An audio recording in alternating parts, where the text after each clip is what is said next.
Hey, this is Amanda Detmer. I play Terry Chaney in the original Final Destination, and you are watching Pop Culture with Pat. What's your favorite scary movie? Hey guys, welcome back to Pop Culture with Pat. So excited to be joined by today's guests. Today we are celebrating the 25th anniversary of Final Destination this year with Terry herself, Amanda Detmer. Amanda, thank you so much for coming on the show today. No problem. Thanks for having me.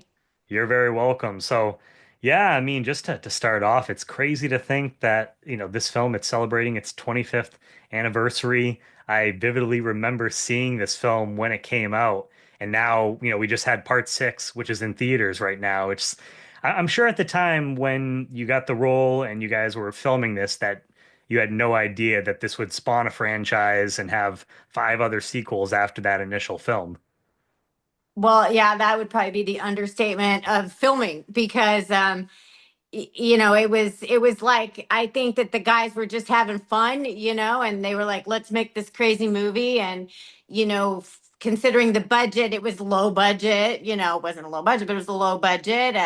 And it was a lot of hard work. I had a blast. It was like my first feature film, I think. And I ruined my audition. So I didn't think Oh, I no. was so nervous that I like forgot two of like my five lines, and I did that scene, drop fucking dead or whatever. And I got so nervous I forgot him. Oh my gosh, I didn't think I Oh, was gonna no. get it. I But was shooting this, yeah, it was great. I was actually going to ask you about so how did how you got, involved in the film. Obviously there was an audition, so you actually kind of messed up a little bit in the audition. Yeah, well, I did the first one great. And then of course when they were like, you're probably gonna get this if you don't screw it up. And so like, no, nothing like a little No pressure. pressure. No pressure. But actually Craig Perry was in the room, and I went to the premiere, by the way, which we can talk about later. But Yeah. he was in the room, and I messed up, and he was like, it's okay, you can do this. And I thought, oh my gosh, they just want one clean take. Just get it right, just one time. And I eventually did. And so yeah, and then I got it. I was just thrilled. But it is a lot of pressure, especially where you said that this was like your first main feature. So I mean, going out for something like that, I'm sure you're like, oh man, I gotta get this, gotta land this role. So, I mean, Yeah. that's understandable. But hey, I mean, you got it. We're here now. And so, what was your reaction when you first read the script? Because at the time, top of my head, I can't really, there really wasn't anything out there that was like this film. So, what was your reaction kind of going through that script? I thought it was pretty genius. I thought it was very, very smart. And the deaths were, shocking and surprising. And I liked that there was character development, and you kind of got into this group of teenagers. And even though they were each like an archetypal character, it just worked, And when we all got together and did our first read through, and we were all in Canada, and Devon lived in Canada at the time, and we all got together and read it. It was like, oh, well, this just might be something, because we all were well cast. So you did you kind of have an inkling or an idea that what you guys were working on could potentially be something big? Because I know sometimes when you're making, whether it's a film or a TV series, you never really know until it's actually out there and the audience get to react to it. But Yeah. did you kind of have an idea that this could potentially be something big? I think as the movie was being shot, and as it, went on, I think it began to look like something that could be something great. And in other words, it didn't start with high hopes. Like, it just started with, let's make a great movie and have a great time. Yeah. And then as they shot it, and for instance, my death, when it came back from editing, and one of the things that happened was they called me into this room from the set, and I thought I was in trouble. So this is before the movie was finished, and they sat me down and they played my death and then they videotaped my reaction to my death. And I remember being like sort of like beside myself, because it was so good and it was so real. And they were so excited about it because it had never really been done before the way they did that. Yeah. And then the airplane stuff was off the hook. And we knew at that point, we were like, wow, this is pretty good stuff. It was so realistic. The airplane footage came from lots and lots and lots and lots of hours in what was essentially an airplane. Yeah. Yeah. And speaking of the airplane, I was going to ask you that. I mean, that scene started a trend in the Final Destination franchise where every film would start off with this big disaster. So, yeah, can you just talk a little bit about, filming that airplane scene and kind of what, from your perspective, went into that?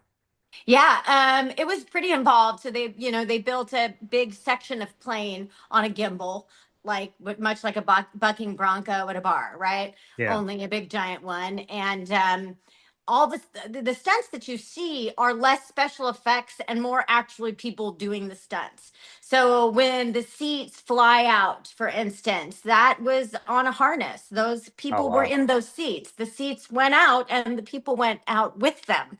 Um, yeah, the other thing that happened was people started getting motion sick, and this is the funniest and most awful thing. So people started getting motion sickness on the first day after being on it for so many hours because this that shoot I believe took 5 days if I remember correctly, and so people started like the extras started throwing up everywhere because we got to get off right Yeah. like in breaks and they weren't getting off. So then it was like, oh well, we better let these people off. Well, day two, they gave everyone Dramamine. So then everybody started falling asleep.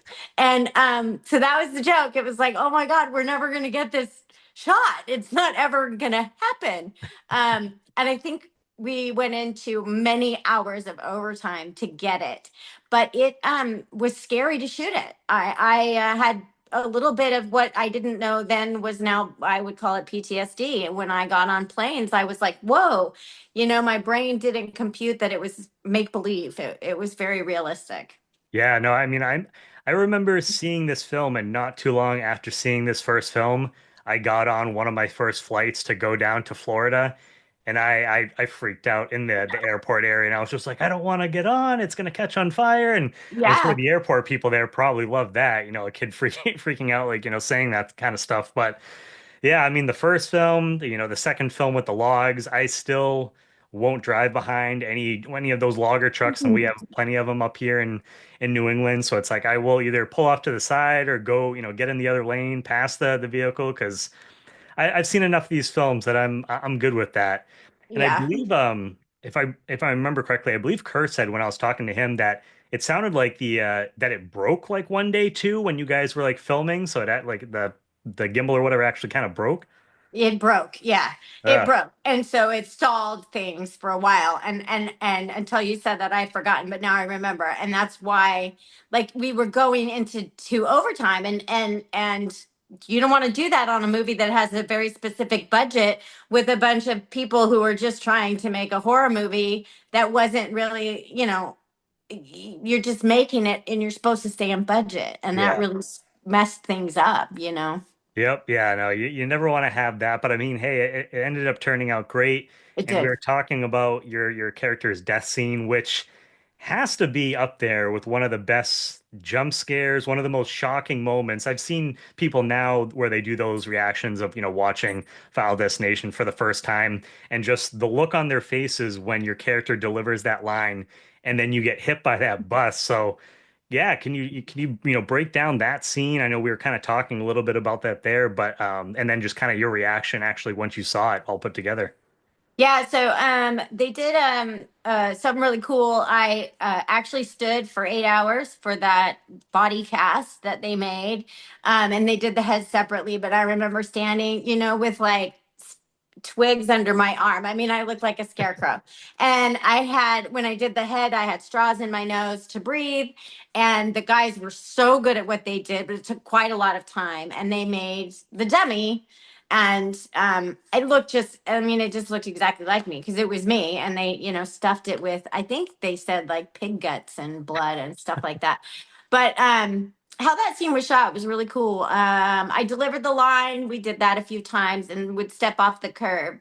And then when it was time to bring the bus into it, I stepped off the curb and froze and stood perfectly still. And then they did what is called a lockdown on the camera. So instead of a cut, it's actually the camera. They just closed it down and then measured everything perfectly and then took me out, put the dummy in, unlocked it. And what you see is one take. That was the only take that they did. That's insane that you guys were able to get that in one take. And so it's one thing obviously filming the scene, but then, you were talking about how you got to see the whole scene put together afterwards. So what was it like getting to see that final product for the first time? Honestly, I don't think I liked it very much. I think I didn't know how to feel Yeah. because it was so good. And I now realize the looks on their faces. They knew that that was going to happen. They knew it was going to disturb me. They knew it was going to freak me out and kind of be upsetting. And also that they showed it to me all by myself. They didn't like let any of the other cast in there to do it. But to say that we had any idea, well, I guess we had some idea that the audiences would have such a visceral reaction to that.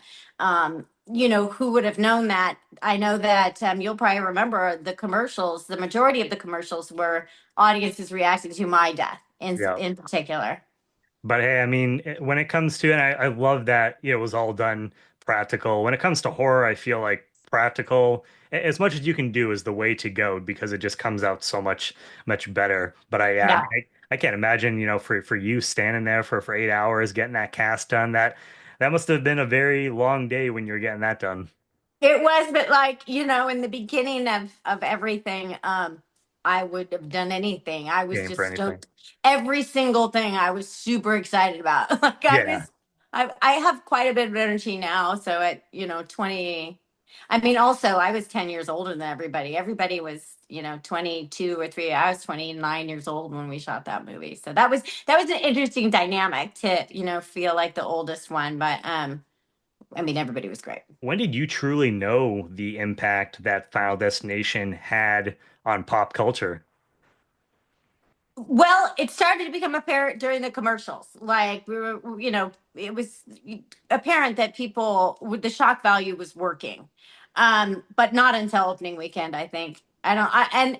And then the aftermath, and it just kept making money. It just kept getting bigger and bigger and bigger, and that was like. And at the time, I didn't really understand even what that meant. In terms of the world of Hollywood, I didn't come from that world. I didn't grow up in that world. I'm not born in that world, So I didn't really get what a big deal it was. I just was like, yay, people like our movie. Wee, my death is awesome. This is cool. Or what was your reaction, I should say, when you found out that at the end of part five, that part five was actually a prequel and they showed, you guys getting onto the plane at the end of that film, and so it kind of had come full circle. Like, were you aware of that? Was that something that you had found out? Because I know Kerr said he actually didn't know about that until years later in an interview.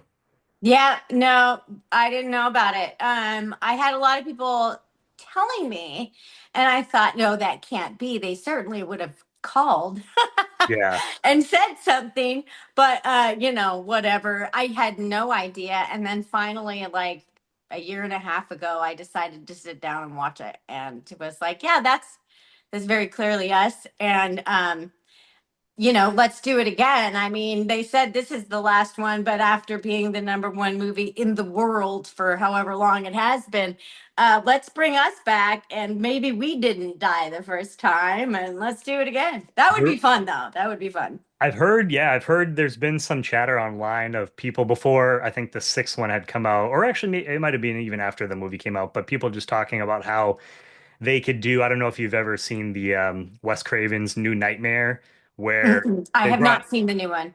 Oh, okay. Well, so it wasn't the new one. It came out, God, I'm gonna get the year wrong, but it came out and basically what it was, it brought Freddy Krueger into the real world. And so all of the actors from like the original films were playing themselves. And so they were like, oh, what if they did like something like that with Final Destination and brought your characters back and then you guys were playing yourselves in this new installment. So maybe that's Hey, something they could do in the future. I know that I was surprised at when I took my son to the premiere a couple weeks ago, and I live in Northern California, and I'm a I do stuff, but I came home to raise my son, and the reaction to me specifically at the premiere was so shocking, and I mean didn't hurt, my street cred with my son because he's like could care less that I do this. We Yeah.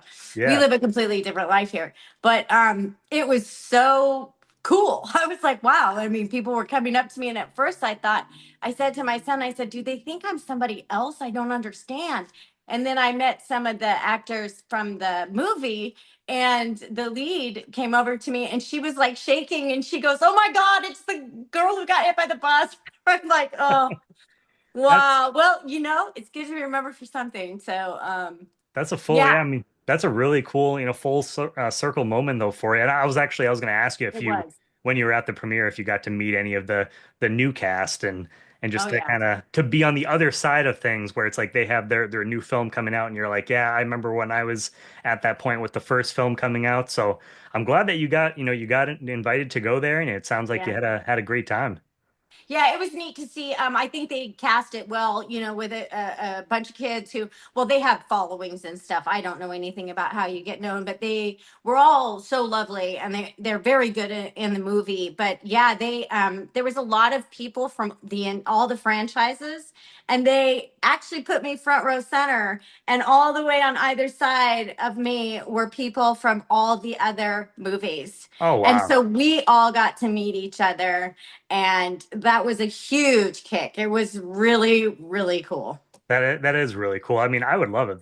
They did something like that and brought all the different characters back and did like a new nightmare situation and you guys got to play yourselves in one film for fun. I think that would be a blast. Reflecting back on the original one, we've talked about filming some of the specific scenes, but just like off the top of your head, what are some of your favorite memories of getting to work with this cast and bonding with them over that time that you guys got to work on this film? And do you still talk to any of them, now? No, I don't. Well, no, that's not true. Devon and I talk a little bit. Devon Sawa and I ended up doing another movie together further down the road, and we just clicked. I just adore him, and I've seen everybody around, and we follow each other and keep in touch a little bit. I know Allie's having a lot of success right now with Landman. We just had a lot of fun. We never left set. We were all there all the time. Um, Allie and I would work on auditions together. I loved doing that. I remember working with her on an audition for a movie called Boys and Girls, which ended up me getting, but not the role she was reading for. I also remember Sean William Scott doing endless push-ups and sit-ups in his dressing room, in his trailer. Sean, man, you'd walk in and he'd just be pumping out the sit-ups and push-ups, and he was just way into that. That's It was awesome. just fun, being in Canada. They treated us well. We lived in the same hotel. And we just had a good time. It was just when we were so young, and so most of us pretty green. Everybody had some success. Certainly Devin and Allie had, but Yeah. the rest of us were. Sean had just come off of American Pie, and it wasn't out yet. Yeah. It's just a different time. Yeah. 25 No, years ago. big fan of Sean and American Pie, the American Pie series. But that's awesome. I mean, it sounds like you guys had a great time, and I think you can tell. Obviously, I'd seen it back then, but I think new people discovering the film, you can tell that you guys did because I think just the chemistry that you guys had as a cast really came across on screen. And I guess like for reflecting back too, like why do you think that the Final Destination franchise has connected with fans the way that it has over the last 25 years? I've been asked that question, and honestly, I don't know other than when you make something, the people who made the movie are good people. They're kind of true of heart people. They did the first one out of passion for the project, and a desire to make something that no one else saw the potential in. And I think when you come from that place, which is sort of kind of altruistic, but a noble, truthful place. And those are the kind of people that are and they've all continued to be a part of this franchise. Yep. Richard Brenner and Craig Perry we're still at the party after party, and I still saw the same two dudes, and nothing has changed. And when you make things that come from your heart, they tend to speak to people. Not only that, they're really smart. They're smart people, but the movies are smart, Yeah. and they keep you guessing. And I think nothing says that more than this sixth one, because this one really nailed it. I mean, they just killed it. Yeah, no, it was a lot of fun. I saw it opening night. It was packed. I went saw it in IMAX, and it was a packed theater and people of all different ages, and it was yeah, nothing for me is better than going to the movies and just getting to see a Yeah. film opening night with a packed audiences, and you hear all the people squirming and the laughing, and this last film, I mean, man, I wasn't expecting going into a Final Destination movie and to actually tear up a little bit because of Tony Todd's scene. I had just lost my dad to cancer this past year in October. No. And so when he came on, like I knew he was going through his battle with cancer and just the lines that he delivered, and then finding out afterwards that he was told just basically to say whatever he wanted to the fans. Such a beautiful moment. I was like, wow, yeah, something I was not expecting going into that movie, but A so it just hundred hit you with all the percent. feels. Yeah, well, imagine being in the theater with the people who have made that whole thing possible, because there was not a dry eye in the house and you Yeah. just could feel it. It was like the most visceral reaction. Everybody got on their feet at the end when it, was dedicated to him, and it was a standing ovation. What a legend. I mean, truly, he's Yeah. such a legend. I remember him as Candyman, Yeah. Oh like yeah. scary, terrifying. He's the nicest man. He's such a nice Yeah, I person. got to meet him twice over, I'd say like over like the past decade at a couple conventions. And actually, I got a picture with him. One of the conventions, he did photos in his Candyman outfit. So I got a photo with him with that. He's got like the hook and it's like around like my neck or something. But yeah, one of the nicest guys. And you just see him. Because he's got such a presence, had such a presence to him. But yeah, amazing guy. Had an amazing career, and I thought this was, a great tribute to him and just the person that he was.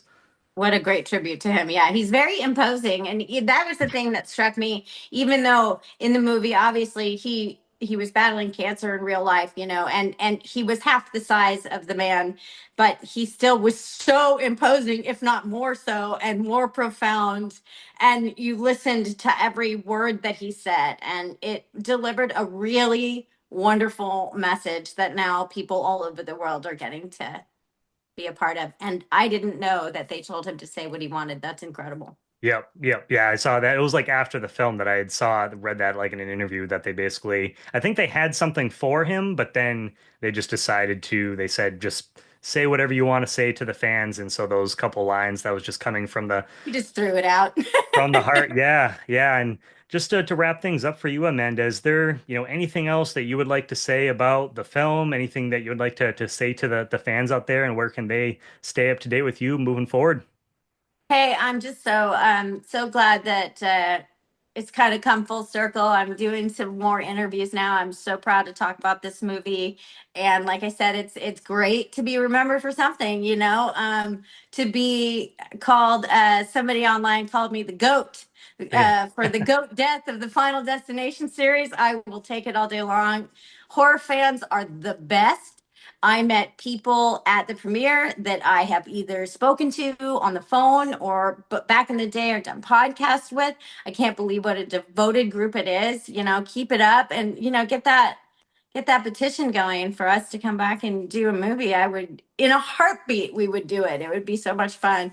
Let's do it. And yeah, I just want to say thank you so much for your time today, Amanda. Like I said, I'm a big fan of the franchise. So getting to talk to you and just hear your, behind the scenes stories of working on the film was truly a treat. And you are welcome back anytime in the future.